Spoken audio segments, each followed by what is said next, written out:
Il y a un mot grec dans le Nouveau Testament qui n'est pas un adjectif. Il ne décrit pas un nom comme le ferait un adjectif normal. C'est un verbe, conjugué d'une manière très précise, qui n'a pas d'équivalent exact en français. Et ce mot, ce verbe au passé, est justement celui que Jésus utilise pour décrire le chemin qui mène à la vie, dans Matthieu chapitre 7, verset 14. Votre Bible en français le traduit par « resserré », parfois par « étroit ». Mais ce que Jésus a dit dans la langue originale était autre chose, quelque chose de beaucoup plus précis, quelque chose qui change tout le sens du verset et que vous n'avez probablement jamais entendu expliquer clairement. La phrase apparaît dans Matthieu 7, versets 13 et 14, un texte classique. Celui qui a grandi dans une famille chrétienne a probablement entendu ce passage 200 fois. Entrez par la porte étroite, car large est la porte, spacieux est le chemin qui mène à la perdition, et nombreux sont ceux qui entrent par là. Mais étroite est la porte, resserrez le chemin qui mène à la vie, et peu nombreux sont ceux qui le trouvent. Prédication facile. Chemin large, foule qui va vers la perdition. Chemin resserré, peu de gens qui vont vers la vie. Choisissez bien. Fin du sermon. Sauf que non, ce n'est pas seulement cela, ce n'est même pas proche de cela. Ce verset, dans le grec original, contient 3 mots-clés qui changent complètement le sens.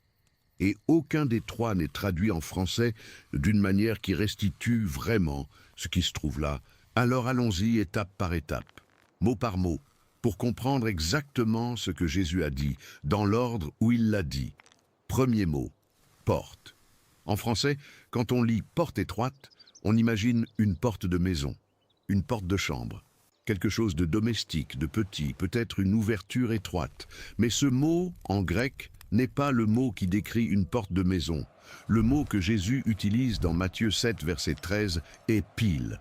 Et pile, dans le grec du 1er siècle, désignait la grande porte d'une ville fortifiée, la porte de la muraille, le type de porte où il y avait des gardes, des tours, de lourds mécanismes. Ce n'était pas la porte d'une maison, c'était l'entrée de toute la ville. Il y a déjà ici un indice que beaucoup de gens laissent passer. Luc, dans son évangile, raconte une scène très proche de celle-ci. Dans Luc chapitre 13, verset 24, Jésus dit « Efforcez-vous d'entrer par la porte étroite ». Mais le mot grec que Luc utilise là est différent. Luc utilise tyra, et tyra est précisément le mot qui décrit une porte de maison, une porte domestique, une porte de pièce. Luc, en racontant la scène, a choisi le mot le plus courant de la langue. Matthieu, non. Matthieu a choisi pile, la porte de la ville. Est-ce un hasard? Non. Matthieu écrit pour un public juif, et pour un juif du 1er siècle, la porte de la ville portait un poids symbolique immense. C'est là, à la porte, que les anciens rendaient les jugements. C'est là que l'on concluait les contrats, les serments, les transactions publiques. La porte était le lieu du jugement et de la décision publique. Quand Jésus, dans le récit de Matthieu, parle de porte, il invoque cette image urbaine et juridique. Ce n'est pas la porte de la maison où vous dormez, c'est la porte de la ville où toute la société est jugée. Et là entre un autre détail. Les villes anciennes avaient normalement plus d'un type de porte. La porte principale, large, servait au trafic commercial, aux charrettes, aux cortèges, aux foules les jours de marché. Et il y avait les portes latérales, petites, qui restaient ouvertes à des heures limitées. Ces petites portes étaient utilisées en cas d'urgence, pour le passage individuel. La personne y entrait une par une, en baissant la tête, sans cortège, sans bruit derrière elle. Jésus, en décrivant la porte étroite, décrit ce second type d'entrée. L'entrée latérale, petite, individuelle, sans fil de charrette derrière, sans foule se poussant les uns les autres. Deuxième détail, le mot « étroite » qui apparaît attaché à « porte ». En grec, c'est sténos. Et sténos est un mot avec une racine très précise. Il vient d'un ensemble de termes qui décrivent ce qui est comprimé par des obstacles, serré par une pression latérale. Ce n'est pas seulement petit, ce n'est pas étroit au sens d'une ligne fine. C'est cette compression que l'on ressent dans un défilé entre deux rochers. C'est la sensation d'être écrasé par quelque chose qui presse des deux côtés. Pensez à une faille entre deux parois. Pensez à ce couloir où une personne doit se tourner de côté pour passer. Ce n'est pas seulement étroit, c'est comprimé par une force extérieure. Cela change la manière de lire toute la phrase. Ce n'est pas « petite porte », c'est une porte comprimée. Une porte par laquelle, pour passer, la personne doit être serrée par une force latérale.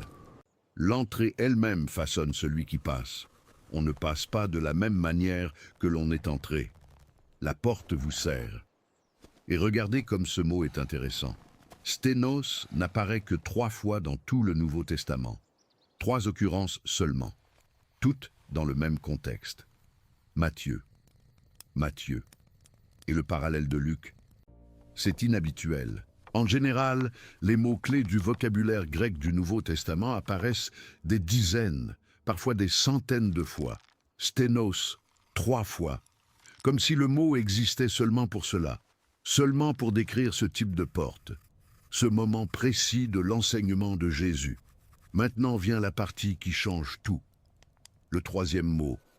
Et c'est le genre de mot dont on peut passer toute sa vie à lire seulement en français, sans jamais recevoir le choc de ce qu'il signifie.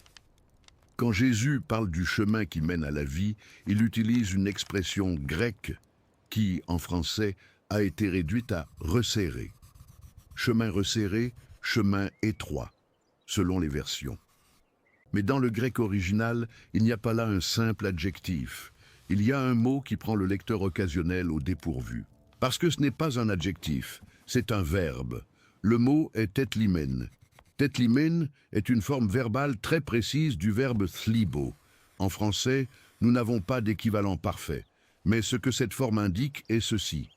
Elle désigne une action qui a eu lieu dans le passé, dont l'effet demeure dans le présent et qui a été subie par le sujet de la phrase. Elle n'a pas été accomplie par le sujet, elle a été accomplie sur le sujet. Traduit littéralement, mot pour mot, tetlimen signifie « ayant été pressé », ayant été serré, ayant été comprimé par l'affliction. Le chemin, selon Jésus, dans la langue originale, n'est pas seulement étroit, c'est un chemin qui a été pressé, qui a été serré, qui a été comprimé par une force extérieure à un moment du passé et qui continue dans cet état jusqu'à maintenant. La question évidente est, comprimé par quoi? La réponse se trouve dans la racine du mot. Tlibo, le verbe d'où vient tetlimen, est le même verbe d'où sort le substantif thlipsis, et ce second mot, thlipsis. Ceux qui ont lu le Nouveau Testament le connaissent bien, même sans connaître son nom en grec. Thlipsis est le mot que le Nouveau Testament utilise pour décrire la tribulation, l'affliction, la souffrance à cause du Christ, la persécution. Paul utilise souvent ce mot. Dans Romains chapitre 5 verset 3, il écrit que la tribulation produit la persévérance. Le mot là est thlipsis. Dans la 2e épître aux Corinthiens, chapitre 4, verset 17, Paul parle de notre légère tribulation du moment, qui produit pour nous un poids éternel de gloire. Tribulation, là encore, thlipsis. Dans Apocalypse, chapitre 7, verset 14, Jean décrit les saints qui viennent de la grande tribulation. Tribulation, thlipsis, la même racine, le même concept, la même compression. Quand Jésus, dans Matthieu, parle du chemin de la vie, il dit littéralement « le chemin qui a été pressé par la tribulation, le chemin qui a été comprimé par l'affliction, le chemin qui est resserré parce qu'il a été resserré. » Ce n'est pas un chemin étroit par conception abstraite, comme si Dieu avait dessiné une petite route fine, simplement pour compliquer la vie des gens. C'est un chemin devenu étroit parce que l'affliction s'est appuyée contre lui des deux côtés. Et qu'est-ce que cela change? Presque tout. Parce que le chemin de la vie, selon le grec, n'est pas étroit à cause d'un choix arbitraire de Dieu. Il est étroit parce que, dans le monde où nous vivons, suivre le Christ sert. Cela cause de l'affliction, cela crée du frottement, cela met sous pression. Ce n'est pas seulement une métaphore du petit nombre contre le grand nombre. C'est une description fonctionnelle de ce que signifie être disciple. le chemin qui mène à la vie est le chemin qui a été et qui continue d'être comprimé par la tribulation. Et c'est pour cela que peu le trouvent, non pas parce que le chemin serait secret, non pas parce que Dieu le cacherait. C'est parce que la plupart des gens, en voyant un chemin pressé par l'affliction, se tournent de l'autre côté. Ils cherchent le chemin large, ce qui est exactement le prochain mot que Jésus utilise, et nous y arriverons dans un instant. Mais avant cela, remarquez comment tout cela se relie à tout un réseau de versets qui soudain prennent sens ensemble. Romains 5, 2 Corinthiens 4, Apocalypse 7. Tous ces textes utilisent la même racine klibo. Tous décrivent la vie chrétienne comme une vie serrée à cause du monde. Dans Actes, chapitre 14, verset 22, Paul dit que c'est par beaucoup de tribulations qu'il nous faut entrer dans le royaume de Dieu. Tribulation, là, thlipsis. Même mot, même compression. Jésus, dans Matthieu, n'invente pas une métaphore isolée. Il plante une graine conceptuelle qui va germer dans tout le Nouveau Testament. Le chemin qui mène à la vie est le chemin de la thlipsis, de la pression, de l'affliction qui sert des deux côtés. Et regardez ce détail. Quand Jésus dit « tethlimène », il ne dit pas « ce chemin deviendra étroit un jour », ni « ce chemin sera resserré si vous ne faites pas attention ». Il dit « ce chemin a déjà été resserré ». Il est déjà dans cet état. La personne n'arrive pas sur un chemin facile qui deviendra difficile. Elle arrive sur un chemin qui a toujours été difficile. La compression fait partie de l'identité du chemin. Elle fait partie de sa structure avant même que la personne y pose le pied. Alors, entre une observation qui semble simple mais qui est dure, si le chemin de la vie est, par définition, le chemin qui a été resserré par l'affliction, alors un christianisme sans affliction n'est pas le christianisme du chemin étroit. C'est impossible. Si une trajectoire de foi n'a jamais serré d'aucun côté, n'a jamais provoqué de frottement, n'a jamais rien coûté, n'a jamais exercé de pression sur aucune décision, peut-être que cette trajectoire n'est pas sur le chemin que Jésus a décrit. Peut-être qu'elle est sur le chemin large, qu'il décrit ensuite comme spacieux. Et nous allons arriver à ce mot « eurychoros », parce qu'il porte lui aussi une charge conceptuelle précise qui change la manière de comprendre le verset. Mais avant d'arriver à l'autre mot, une dernière observation sur ce passage vaut la peine. L'ensemble de Matthieu 7, versets 13 et 14, forme dans le grec un schéma littéraire que les Juifs du 1er siècle reconnaissaient immédiatement. Un schéma appelé chiasme. Le chiasme, c'est lorsque A vient avant B dans la première phrase, puis B vient avant A dans la seconde. Ici, Jésus dit d'abord « porte large », chemin spacieux, destination perdition. Puis, dans l'ordre inversé, porte étroite, chemin comprimé, destination vie. La structure grecque force celui qui écoute à voir les trois pièces. Porte, chemin, destination. Et elle rend très clair qu'entrer par la porte n'est pas toute l'histoire. La porte n'est que le commencement. Après la porte vient le chemin. Et le chemin est ce qui presse. C'est une observation importante. Il existe une lecture simplifiée du verset où tout se résume à « entrer par la bonne porte ». J'ai pris la décision. Je suis entré par la porte. Mission accomplie. Mais Jésus ne parle pas seulement de la porte. Il parle de la porte et du chemin. Et le chemin, en grec, est décrit par un verbe au passé qui indique une condition permanente. Le chemin continue de serrer. On ne franchit pas la porte pour terminer. On franchit la porte pour commencer. Ici, tout le sermon sur la montagne commence à avoir davantage de sens, parce que le sermon sur la montagne, depuis Matthieu chapitre 5, est une description du caractère du disciple. Heureux les pauvres en esprit, heureux ceux qui pleurent, heureux ceux qui sont persécutés pour la justice. Toutes les béatitudes ont un trait commun. Elles décrivent toutes des personnes qui sont serrées par la vie ou par la foi. Ceux qui pleurent, ceux qui sont persécutés, ceux qui ont faim de justice dans un monde injuste.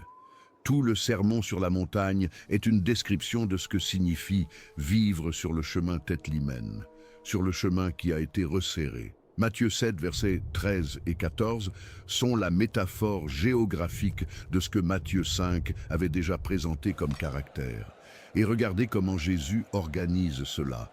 Ceux qui entendaient le sermon sur la montagne à ce moment-là avaient déjà écouté 3 chapitres entiers sur la manière dont le royaume sert, sur la manière dont il demande plus qu'il ne semble demander. Il ne suffit pas de ne pas tuer, il faut ne pas haïr. Il ne suffit pas de ne pas commettre l'adultère, il faut ne pas convoiter. Il ne suffit pas d'aimer ceux qui vous aiment, il faut aimer l'ennemi. Le sermon sur la montagne est un manuel de compression progressive. Chaque chapitre sert davantage. Chaque exigence ferme un peu plus les côtés. Et quand Jésus arrive au chapitre 7, il donne enfin un nom à cette compression. Tétlimène, le chemin resserré. Le chemin de la clipsis. Alors la phrase suivante prend sens, celle qui dit « Et peu nombreux sont ceux qui le trouvent ». Ce n'est pas parce que Dieu a voulu qu'ils soient peu nombreux. C'est parce que la plupart des gens, lorsqu'ils se retrouvent devant un chemin qui sert, reculent. Ils cherchent de l'espace, ils cherchent de l'air. Ils cherchent le chemin large que Jésus décrit comme spacieux. Et ce mot « spacieux » eurikoros va ouvrir toute une autre couche de ce verset, parce que ce n'est pas non plus un mot courant dans le Nouveau Testament.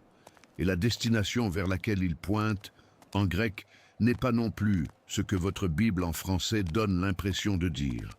Eurikoros est le mot que Jésus choisit dans Matthieu 7, verset 13, pour décrire le chemin large. Et ce n'est pas n'importe quel mot.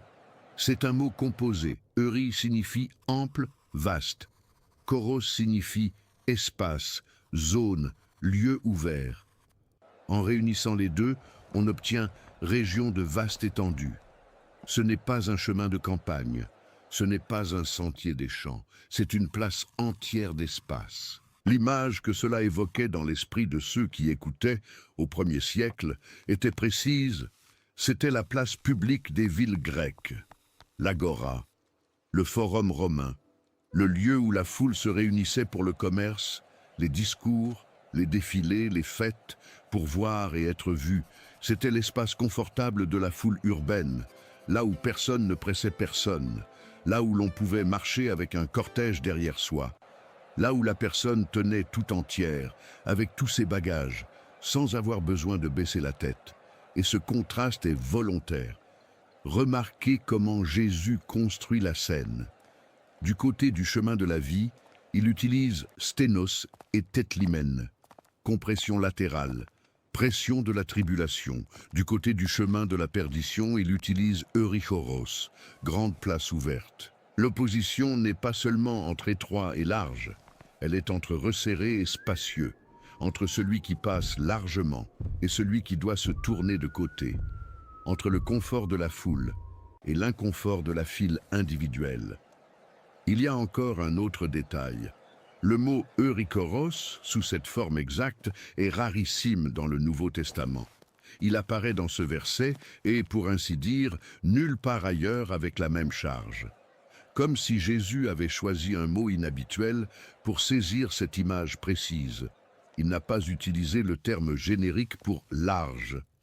Il a tiré du vocabulaire le mot qui peignait une place publique, une avenue ample, un boulevard urbain. Et il y a encore une autre couche. La racine de ce mot apparaît dans la Septante, qui est la traduction grecque de l'Ancien Testament utilisée par les Juifs du 1er siècle. Là, des mots de cette famille décrivent la terre qui est élargie. Dieu qui donne un large espace à celui qu'il délivre. Le psaume 18, verset 19 dit « Il m'a fait sortir au large ». L'image, là, est positive. Le vaste espace est un soulagement après l'angoisse. Alors, une question mérite d'être posée. Pourquoi, dans ce cas, Jésus inverse-t-il cette image dans Matthieu? Pourquoi le vaste espace, qui dans le psaume est une bénédiction, devient-il ici le chemin de la perdition? Parce que le problème n'est pas l'espace en lui-même. Le problème est ce que cet espace porte. Dans Matthieu 7, le chemin eurikoros est le chemin de celui qui suit la foule, de celui qui n'a besoin de décider de rien, de celui qui entre et descend dans le courant de la majorité. La largeur, là, n'est pas une bénédiction de Dieu.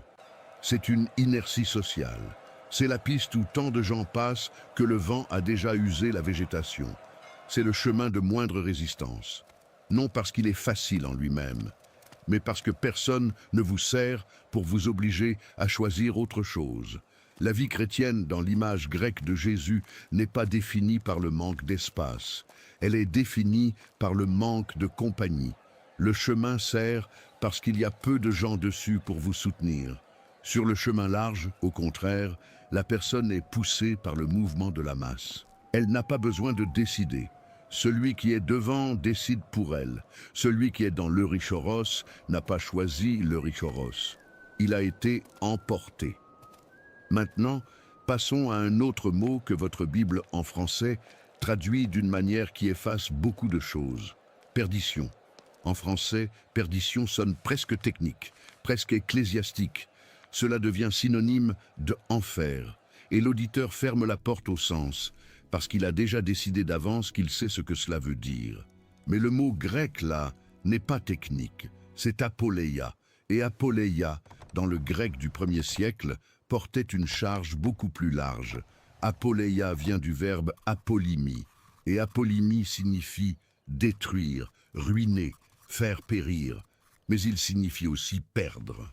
C'est la même racine que le mot utilisé dans Luc chapitre 15, dans les 3 paraboles successives. La brebis perdue, la pièce perdue, le fils perdu. Le mot perdu, dans ces 3 histoires, appartient à la famille d'apoleia, le verbe apolimie. Et ce parallèle est fort. Dans Luc 15, ce qui est apolimie, c'est ce qui est sans son propriétaire, la brebis qui s'est éloignée du berger, la pièce qui a roulé hors de la bourse, le fils qui est parti dans le pays lointain. Au fond, apoleia est la condition de celui qui s'est éloigné de son propriétaire, de celui qui est hors de la relation, de celui qui est gaspillé, dépensé, dissous hors du lieu auquel il appartient. Quand Jésus, dans Matthieu, dit que le chemin large mène à l'apoleia, il ne parle pas seulement d'une destination après la mort. Il parle de toute une trajectoire de gaspillage, d'une vie dépensée sans retour vers son propriétaire, d'une identité qui se dissout dans le flux de la foule. Le chemin large ne détruit pas seulement à la fin, il détruit tout le temps. L'apoleia commence déjà quand la personne entre par la porte large, parce que, déjà là, elle est dépensée sans être retrouvée. Cela change la manière de lire le verset. Le contraste de Jésus n'est pas seulement vie éternelle contre enfer, c'est vie retrouvée contre vie perdue. Le chemin étroit est celui où la personne est serrée, mais retrouvée. Le chemin large est celui où la personne est à l'aise, mais en train d'être perdue. Apoleia et Zoé, perdition et vie, en grec, sont les 2 extrémités d'une trajectoire entière. Pas 2 portes à la fin, 2 directions pendant toute la marche. Et vient alors le détail final qui coûte toute la scène ensemble, le verbe que Jésus utilise pour décrire ce que peu de gens font avec le chemin de la vie. En français, votre Bible dit « peu nombreux sont ceux qui le trouvent ». Et trouver paraît passif, comme si les gens sortaient au hasard et tombaient par chance sur la porte. Mais le verbe grec « là » est eurisko, et eurisko est le verbe qui apparaît 7 versets plus tôt dans le même chapitre. Matthieu 7, verset 7, Jésus a dit « Cherchez et vous trouverez ». Le « trouverez » là est eurisko, le même mot. Ce parallèle est délibéré. Jésus, dans tout le chapitre 7, construit l'idée de recherche. Celui qui cherche trouve. Celui qui demande reçoit. Celui qui frappe à la porte trouve une ouverture. Et lorsqu'il arrive au verset 14, il ferme le cycle. Peu euriscoussin, peu trouve. Et la raison pour laquelle peu trouve n'est pas que le chemin serait caché. C'est que peu cherche. Parce que pour chercher, la personne doit être disposée à sortir du flux de la foule. Elle doit cesser d'être poussée et commencer à chercher. On perçoit l'ingéniosité de la construction. Jésus, dans le chapitre 7 de l'Évangile selon Matthieu, ouvre avec la promesse « Cherchez et vous trouverez ». Il termine avec l'observation « peu trouve ». Et entre les deux extrémités se trouve l'explication de ce qui doit être cherché et de pourquoi cela est si difficile à trouver. Cela sert. Cela a été resserré par la tribulation. Cela laisse passer une personne à la fois. Il n'y a pas de fil de foule derrière celui qui s'y trouve. Celui qui entre seul. Celui qui cherche à contre-courant. Et c'est alors que l'on comprend pourquoi Jésus, dans le Sermon sur la montagne, passe 3 chapitres à décrire le caractère de celui qui est sur ce chemin. Ce n'est pas le caractère de la foule, c'est le caractère de l'individu qui a osé être serré. Matthieu 5 commence par « Heureux les pauvres en esprit, heureux ceux qui pleurent, heureux les persécutés ». Tout le sermon sur la montagne, du début à la fin, est une description du type de personnes qui peuvent passer par la porte étroite. Et ce ne sont pas des personnes confortables. Ce sont des personnes que la vie ou la foi ont déjà frappées et qui ont tout de même voulu passer. En reliant tout cela, ce qui reste de Matthieu 7, versets 13 et 14, est une scène beaucoup plus dense que le résumé traditionnel. Ce n'est pas seulement « choisissez le bon chemin ». C'est une description fonctionnelle de la manière dont le royaume de Dieu agit dans le monde. Il y a une porte publique, du type que l'on franchit par une décision visible et non par une décision secrète. Cette porte est étroite, non parce que Dieu aurait voulu rendre les choses difficiles, mais parce que toute entrée dans le royaume exige un passage individuel, sans cortège, sans foule derrière soi. Après la porte, il y a un chemin qui est pressé par la tribulation, non parce que Dieu l'a comprimé, mais parce que le monde sert celui qui suit le Christ. Ce chemin mène à une destination appelée vie, Zoé en grec, la vie au sens plein, la vie qui demeure, la vie qui n'est pas en train de se dissoudre. De l'autre côté, il y a une porte large, une grande avenue, un trafic intense, une foule qui va dans le même sens. Personne ne sert personne. Et toute cette avenue, à la fin, est une trajectoire d'apoléia, de perte, de gaspillage, de personnes dépensées loin de leurs propriétaires, non comme un châtiment arbitraire, mais comme la conséquence naturelle d'une vie qui n'a jamais été retrouvée parce qu'elle n'a jamais été cherchée.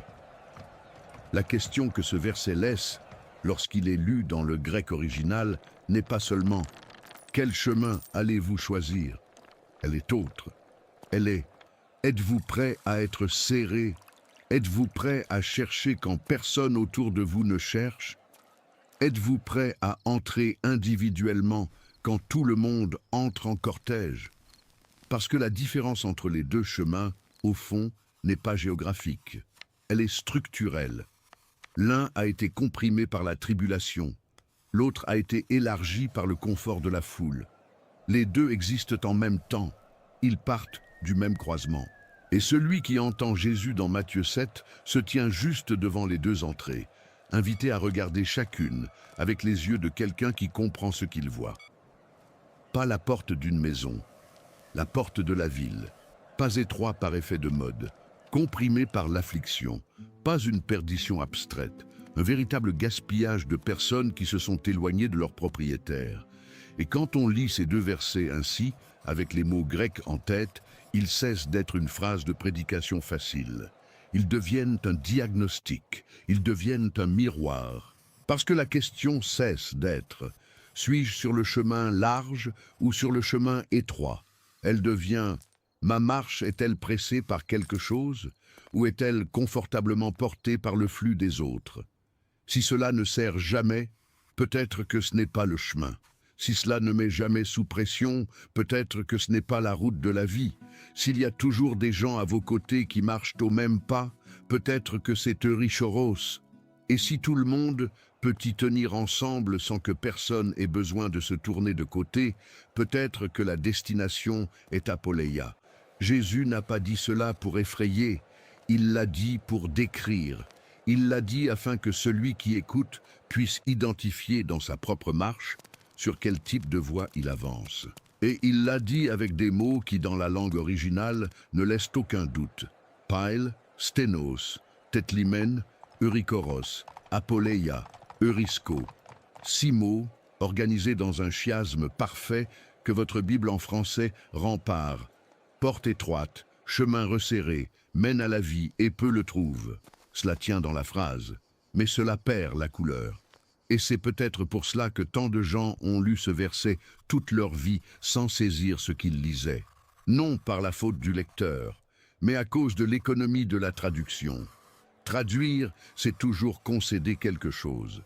Toute langue perd quelque chose lorsqu'elle devient une autre langue. Et quand la perte concerne un verbe au passé qui porte tout le concept de tribulation dans sa propre conjugaison, la perte est immense. La Bible en français fait ce qu'elle peut avec les mots disponibles. Mais le grec, là, en dit davantage. Maintenant, vous ne pouvez plus lire sans voir. Matthieu 7, verset 13. Matthieu 7, verset 14. Chaque fois que ce passage apparaîtra, dans une prédication, dans une lecture, dans un temps de méditation, vous entendrez la phrase en français et vous écouterez, en parallèle, le grec derrière elle. La porte de la ville, la compression latérale, le chemin qui a été resserré par l'affliction, la place ouverte de la foule confortable, la destination de celui qui se perd et la destination de celui qui est retrouvé. Ce n'est plus le même verset, et il n'aurait jamais dû l'être. Si cette vidéo vous a montré quelque chose que vous n'aviez pas encore vu dans la phrase originale, envoyez-la à quelqu'un qui voudrait aussi le voir. Laissez un like, abonnez-vous à la chaîne si vous n'êtes pas encore abonné. À la prochaine vidéo.